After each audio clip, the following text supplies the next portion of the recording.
En quoi je peux investir à part dans un REER? J'ai souvent cette question-là. Un REER, c'est une enveloppe, c'est un endroit, un compte, où est-ce qu'on va mettre des choses à l'intérieur dedans, puis qu'il y a un traitement fiscal différent. Mettons, pour moi, c'est un crochet. Un CELI, même chose, c'est un endroit où je peux mettre le même investissement dans le REER, puis dans le CELI, je peux mettre la même affaire. Donc, j'investis pas dans un REER. Je mets de l'investissement dans un REER et non pas j'achète un REER ou j'achète un CELI. Mais ceci étant dit, qu'est-ce qu'on peut mettre là-dedans? Puisque là, il y a aussi du non enregistré. Un compte non enregistré, ça veut dire qu'il n'y a pas de traitement fiscal de faveur, puis c'est les lois de l'impôt qui s'appliquent normal pour l'investissement.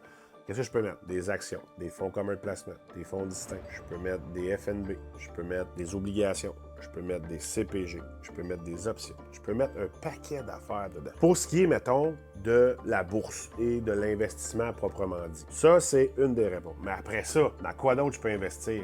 Dans l'immobilier, on peut faire de l'investissement. On peut acheter de l'immeuble à revenus. Dans une entreprise qu'on se bâtit nous-mêmes, on peut investir dans un paquet d'autres affaires aussi. C'est de trouver qu'est-ce qui va le mieux pour vous. Il y a de la crypto-monnaie aussi.